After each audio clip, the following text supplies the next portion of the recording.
Why is it so hard for teachers to wrap their mind around big picture when we talk about wage and compensation when they so stuck on the small number? That's really a pretty good question. I think that people are so stuck on the dollar amount because it's like, okay, if I make this so much amount of money, I'm getting more and more money. But we're not really looking at the fact that we're getting taken out taxes and things like that. So sometimes, like, and when you do look at it, like, for your example, you say you're getting the wages of the $200. So basically, you're actually getting more money because you're getting back some of the taxes that they have taken out.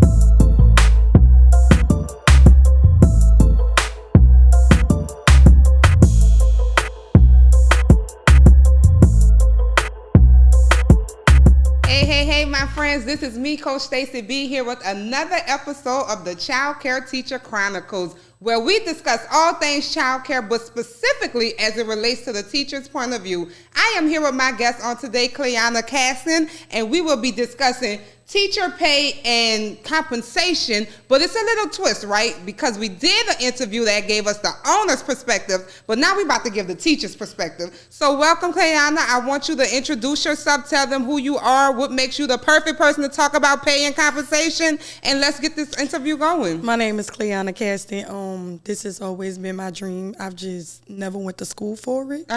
So once my daughter started going to the school, I just thought about it and was like, I want to give it a try. All right. So wait, you said that you've never gone to school for it, but this has always been your passion. This is kind of perfectly aligns with our conversation with teacher pay and compensation, right? There are totally different viewpoints when it comes to teacher pay and compensation, when it comes to the teachers and when it comes to the powers that be that sets the salary and gives the pay, right? So let me ask this question. Since you brought it up, I'm going to be messy. Why you ain't going to school for it? I felt like it was too many years in school. How you feel about your paycheck? I feel like it could be a little bit more. Okay. What if your owner or director say you could do a little more and go to school to get a little bit more? How does that make you feel? It makes me feel like that's the norm. Okay. Well, again, I didn't want to start the conversation out like that, but since you dropped it out there, I said, let me pick up that ball and roll with it, right? So in going there, we're going to talk about that. We have child care centers that have different programs that affords, the centers to pay staff great wages, but we have some child care centers that does not have those different programs and those grantees, which makes it a little bit more difficult for them to pay a competitive wage and salary, right? What is your take on being in a child care center but having such a vast difference in salaries amongst teachers? My intake on it is it's hard because we're living in a world where the economy is going up, but the pay is not going up. Not as fast. Not as fast as we want it to be.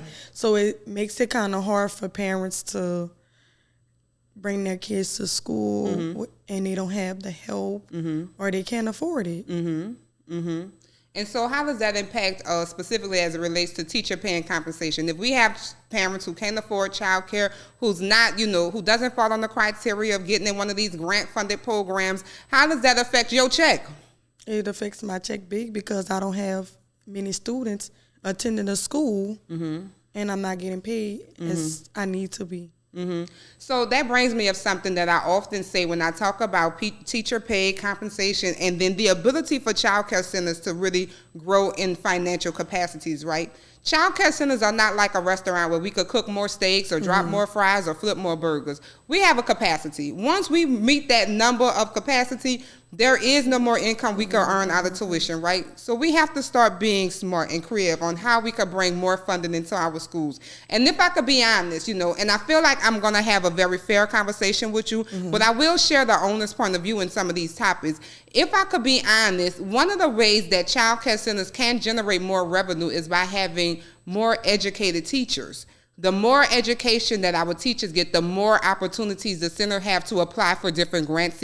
If you know now, and I think specifically the center you work at, you all do have some of those grant-funded programs, right? Yes. Okay, I know one of the main criteria is to have teachers with a CDA, or you have a certain amount of time for them to at least have a CDA. But the higher education and the more educated teachers you have, that's more funding that these centers can achieve. Give me a little bit more detail, on why do teachers share the perspective that they don't really want to go back in school and invest all that time, or it's not necessary for them to do so? I kind of think that going back to school is like, it may be a trigger for most people. Okay. They may feel as that if I'm working at this job and they're helping me get the CDA, what do I need to go back to school for? Right.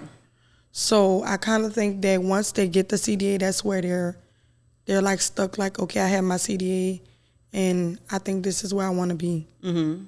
But for me, I don't want to just do CDA. I want to go back and get my bachelor's. Okay. Now so that I can become my own business owner to own my own school. Okay. And so I'm glad that you say that, because I think that's a conversation that as center leaders talk about with their teams and their teachers, I don't think that there's ever really an honest and open conversation that most of us know. Probably a third of our center or a fourth of our center may aspire to have their own child care centers one day, right? Why not have those open dialogues and conversations with your center owner and your center director so they can help you align to do so? I know there's some hating ass people out there. There's some hating ass owners who feel the kind of way when somebody leave them and open their own center. But if you're working for me and I could build a relationship with you and help you open your center, why wouldn't I do so, right? But in doing so, there's a lot of things that you ladies need to learn. You ladies and gentlemen who's in the sector, right? And it's also things that can only help but improve your salary. One of the things we talk about is different positions we can create in child care centers that afford teachers, especially those who have a desire to learn more and do more, those who have the skills and the knowledge to learn more and do more. Create positions that can give them a higher paying wage, but also give them a little bit more legitimacy and ownership.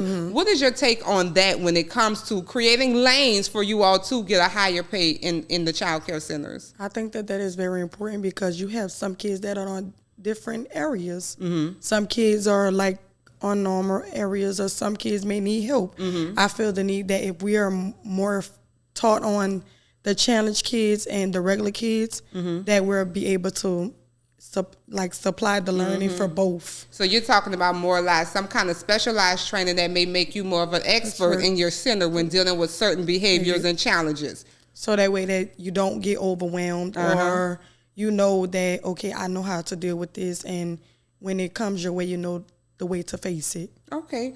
So when we talk about teacher pay and compensation as it relates to the teachers, from the teacher's perspective, tell me some of the benefits that you all have that does not come necessarily in the form of monetary, and then tell me how you feel about those benefits. So I currently don't really know about what benefits. I'm just starting. Okay. So typically, a lot of centers now are trying to offer some kind of retirement, like a 401k plan. They're offering an option where the employees can get a term life insurance policy, medical benefits, dental benefits, vision benefits. There are some different programs that causes them to get like quarterly incentives. So what I would suggest you do, find out if your center offer those things, right? And in relation to that, tell me if you do offer that, how beneficial is that for you? Does it matter to you? Is that something that would help sustain you in that center? It does matter to me because when you go to a job or anywhere, whatever you choose to do, I feel that is important because you may not know resources, right, or you may not know where to go. So for someone to help you and be there for you like a family, I think that's very important, right, to help you with those resources. Right, and it also helps maintain lower turnover, right? If you could come to my center and I offer you a competitive salary, but I also offer you a 401k plan that helps invest in your future, right? But I also offer you a term life insurance policy where in the event something happens to you, your family is taken care of, your children are taken care of. But I also say, well, here's the medical, because not everybody receives state medical, Medicaid and things like that. You can have dental and vision and different things that helps make sure that your body is good. I think that most teachers look at that as an attribute. However, I think that they miss that there's a monetary value assigned to all those different benefits, right? So, and I say that to say you may be making, and I'm just throwing this number out, wildly number, you may be making $15 an hour, right? But say you were able to have access to all those benefits, that could actually turn your salary into like a $22 an hour salary, right? A lot of teachers doesn't see that or look at it. Tell me, what's the difference between them seeing this dollar amount but not seeing the big picture? And I'm going to ask you, because I'm going to give a little scenario that happened at my center, right? We have a wage enhancement grant, that's going on where most of my teachers get an additional $208 a month in their paycheck, right? Well, one teacher came and she put in a 2-week notice because she wanted to go work down the street because they paid like maybe $1 something more than what she was making. Okay, well, let's talk about it. You do know that you received this grant, right? And this means every month you get an additional $208 in your check. Let's divide this $208 by the hours you work each month. That came out to like maybe $4 or $5 more, something like that. I don't remember the dollar amount, but it actually came out to a higher amount than what she was leaving us to go down the street to get, right? Well, she realized that and was like, oh, no, I'm not going to go. I'm going to stay. I understand what you're saying, right? Well, then 2 weeks later, she still left because she said they were paying her more. Well, she couldn't wrap her mind around the benefit from that wage enhancement grant. She kept seeing a lower dollar amount in her check, but wasn't factoring in that wage enhancement grant. So tell me, why is it so hard for teachers to wrap their mind around big picture when we talk about wage and compensation when they so stuck on the small number? That's really a pretty good question. I think that people are so stuck on the dollar amount because it's like, okay, if I make this so much amount of money, I'm getting more and more money. But we're not really looking at the fact that we're getting taken out taxes and things like that. So sometimes, like, and when you do look at it, like, for your example, you say you're getting the wages of the $200. So basically you're actually getting more money because you're getting back some of the taxes that they have taken out. So I think that's more of a winner, but most people don't look at it like that when they see it. So it just make it kind of hard for people to be like, okay, I'm going to go where I'm making $17. Right. And when you make it $17, you really get more money taken out. Right. They don't see that. Right. That's a conversation I say that we also need to have when we talk about financial literacy. We from time to time do a smart money management class at our organization that It Takes a Village, and it's open to the community. So our parents come, our teachers come, but it teaches them about finances, money, how to manage it. Like you say, if you make more taxes come out and different things that they don't even consider.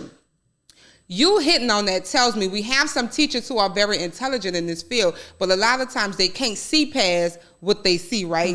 So what kind of professional developments or trainings you think that need to be incorporated so teachers can have a better understanding around pay, compensation, salary, and big picture? Because as one person said in one of the interviews, the grass is not always green on the other side. And I promise you, that teacher who left us, she came back. Oh, I ain't taking you back.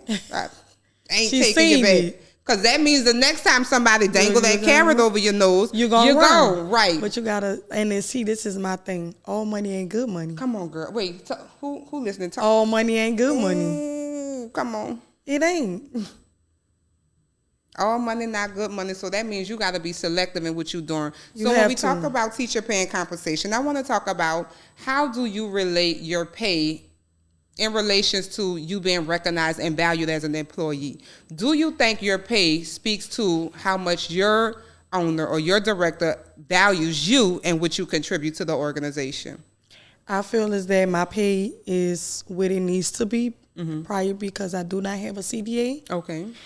I feel that I love the center. I love everyone. It's like a family oriented. Okay, good. So I definitely feel like is where it should be. And that's rare to find. You saying that your center has that family type vibe is kind of what you're saying. Not all money is good money. There are different things you walk away from not realizing you going to miss that when you go to the next level.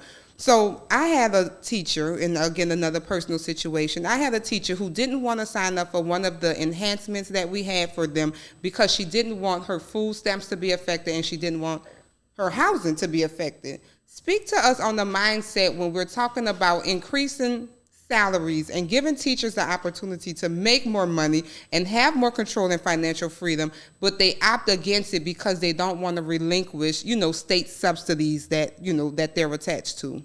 So I kind of find that funny. Well, I don't say I find it funny, but I don't like government assistance, and I'm going to tell you why, because I feel at a point that what if they take that away? Right. What are you going to do? Right. So I feel that they're gonna take it away. That's or you're gonna have to. They're gonna take it away, or you're gonna have to lie to keep it, or you're gonna have to lower yourself and make yourself smaller to keep it. Meaning, you're not gonna take that promotion. You're not gonna take that pay increase to keep that government assistance. I feel is that it makes people feel small. That I have to go get a job that's paying lower, or I have to do this to keep my food stamps over my government assistance. I don't really like government assistance, but to each his own, to everybody. But I would rather more pay than to not take a compensation for something. Absolutely. Well, and I respect your opinion on that. I am one who was at one point on government assistance, but I was very adamant about using it as a means to an end, right? And that's something that I try to impart in my teachers. I try to impart in my parents. I mean, I've had parents, Miss Stacey, can you come write us a letter because I don't want them, write this letter saying I pay this much in childcare so that they don't increase my housing. I can't lie for you, mama. Yeah. I can't. But what I can do is help give you fundamental tools to help you see financing and managing your finances as a plus, as opposed to trying to hold that tight fist on that government. Because one thing what they don't realize, as long as you're on government assistance, the government pulling the strings on your life. Pulling the strings on your life. Telling you what you can do and what you cannot do. I have a love-hate relationship with, because my take on government assistance, that's the way to keep the man out the household. And that's the way to cause a divide in families. But that's a whole other topic we could talk about. But as we talk about teacher wages and compensation, I want you to tell us, how do you feel that teachers are able to help improve their situation financially when we're talking about work-life, home-life balance, and they have the dollars and it's not gone long enough, but they feel that they need a little bit more? How can teachers insert themselves in improving those situations by advocating for better funding in early education? So I think that when you're having these meetings, bringing it up, getting some resources that can help us, money management, figuring out other ways to get grants, things in that need, to just kind of help us out. But like you said, to manage. Some people don't know how to manage. So that's saying having that internal communication. When it's time to speak up, one of the other segments I did for the podcast, we talked about advocacy and how big it needs to be, but not on the national stage, on a local level, right? You may or may not know, but I actually sit on the board of directors for the Childcare Association of Louisiana. And one thing we have done for years and years, Childcare Association of Louisiana has been around 30 plus years. It's the oldest advocacy group in the state of Louisiana. And for years and years, we have advocated for better funding into the childcare sector. Why? It causes us to be able to pay our teachers more, but allows for more access for seats for children to come in so parents can actually go to work and pay for childcare, right? So talk to me a little bit more about why is it important for teachers to be able to advocate for pay for teachers?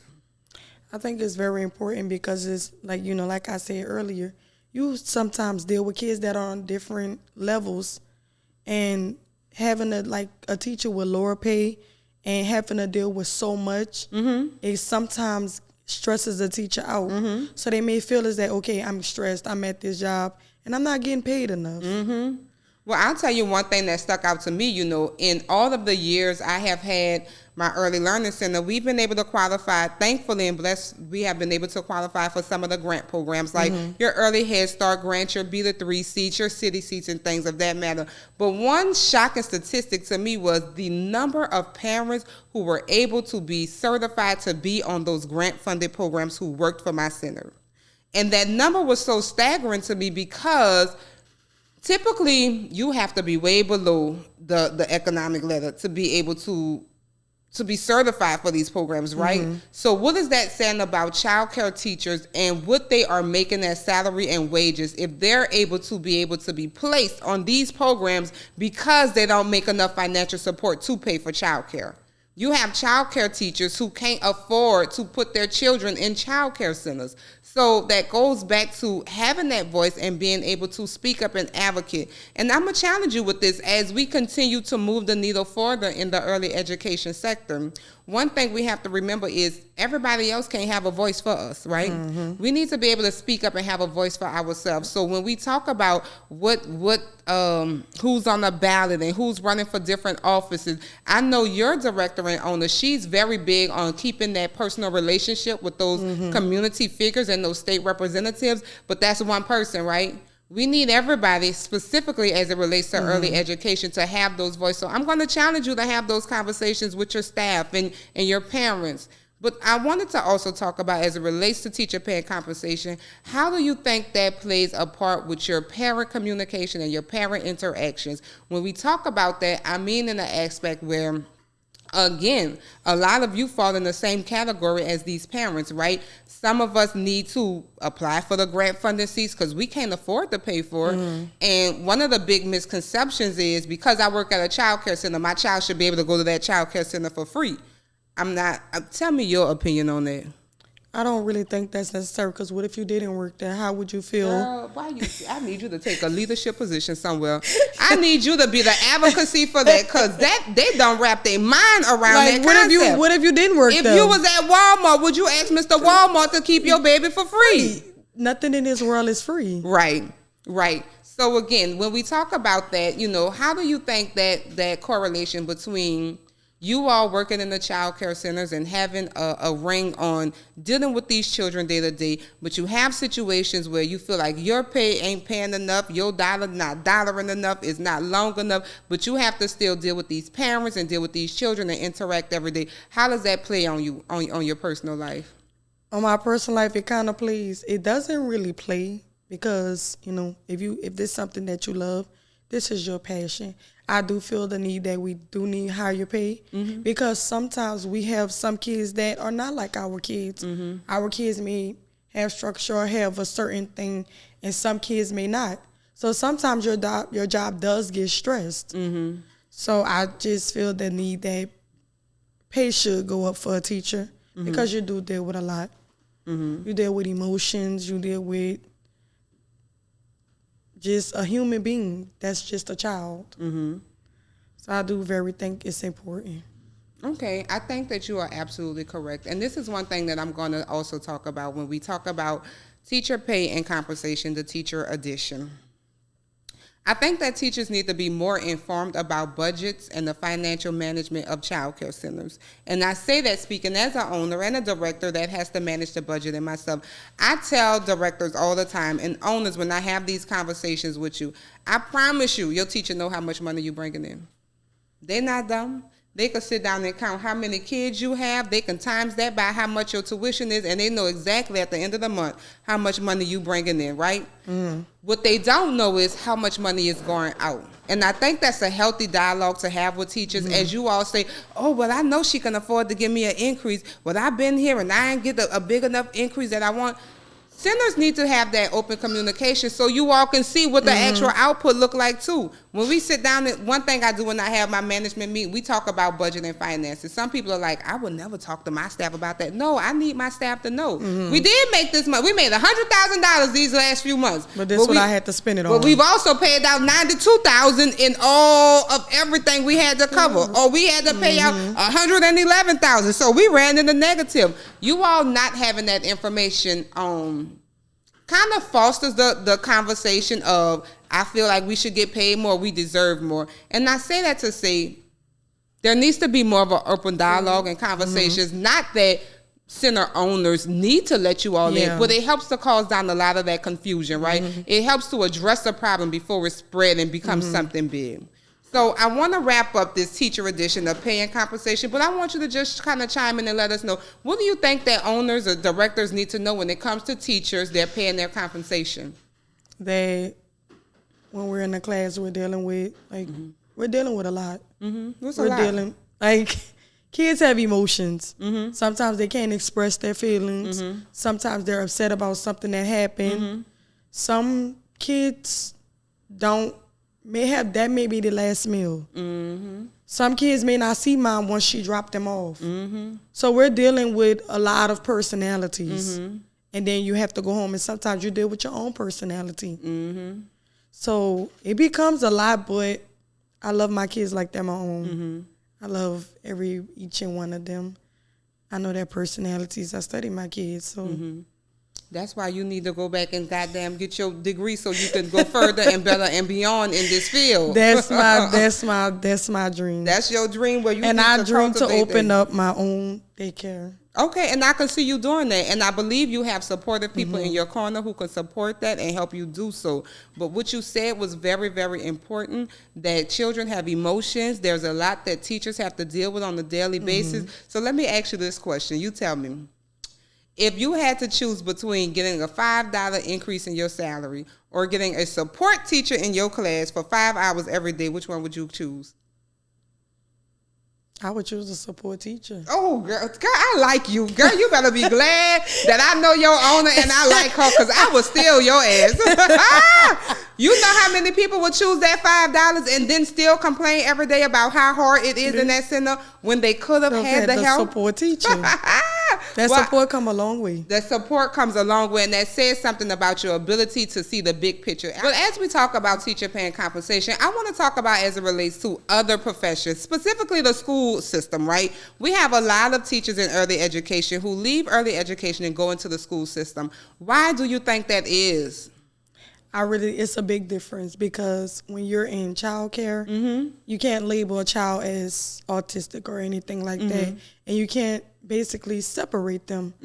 So they may feel as that they may feel as that in a bigger school you can separate them, you can label them, or maybe like, okay, they might pay me more. Right. Some people look at pay as the biggest thing. Right. But I feel as that if there's something that you love, the pay will come down the line. The pay will come. Oh, I like that you stressed that point. But you had some very good points in talking about as it relates to other fields. So we know it's no secret. Child care centers often lose teachers to the school system, right? They can go in and be a para and work with the teacher. They're not a certified teacher. They don't get the teacher's salary, but there is somewhat of an increase in pay. But not only that, they are able to qualify for some of those benefits that teachers also get, those medical benefits and different things like that. What do you think child care centers need to start advocating for to be able to capture some of these things? Because it doesn't help us to get teachers in who's wet behind the ears, fresh and new. We take you all through the CDA class. We take you all through the different professional developments. We get you certified for your ancillary certificate, and then they see the school down the street hiring. They can get a job for $2 more, and then they're going down the street. What do you think needs to happen in our early education sector where we can retain more teachers as opposed to losing them in different situations like this? Trying to get in the benefits that they have if you don't have them. Basically, like having some of the big pluses that regular schools have. And you know what's very funny about what you're saying? The Department of Education oversees school systems, but also see early education. So we're trying to figure out why is there still such a huge divide when it comes to the compensation and the salary and the benefits of a school-age teacher versus an early education teacher, right? We often hear how important early childhood education is. The child brain develops so much in those first 4 to 5 years of life. The child is so like a sponge, absorbing everything we put down and pick up and learning and growing. So we are the most impactful people who are in the children's life at those ages, right? So the question is, why aren't child care centers looked at like your regular school system? Why do we not deserve the benefits? Why do we not deserve those salaries? And again, I think this wraps down to us really advocating for our teachers. Most of my centers I know would love to pay big salaries to teachers. We just can't afford it. You know, a lot of the funding from those schools come from the federal agency. A lot of our funding's got to come from from the parents' pockets, right? So talk a little bit more about what that advocacy as far as trying to get a more clear across the board compensation and package for child care teachers as they have for regular school setting teachers. So I think we should get more funding, try to see if we can get more funding besides like the little ones we have, and because some people, they may pay out of pocket, but they might be like, okay, I paid out of pocket. I can find my child to go. Once they go to big school, they go for free. They go for free. So I don't have to go no more. Right. I don't have to pay anymore. Right. So you also highlighting another huge difference in childcare versus school, but we're all sitting under the same sector. I thank you for shining that light in. I appreciate you, Ms. Clay, coming in and having this conversation with us on teacher pay and compensation. This is me, Coach Stacey B, wrapping up another episode of the Childcare Teacher Chronicles, where we talk about all things childcare, specifically from the teacher's point of view. I want you to like, comment, and subscribe below so you can see our next episode, because we coming with the hot shit. I will see you later, my friends.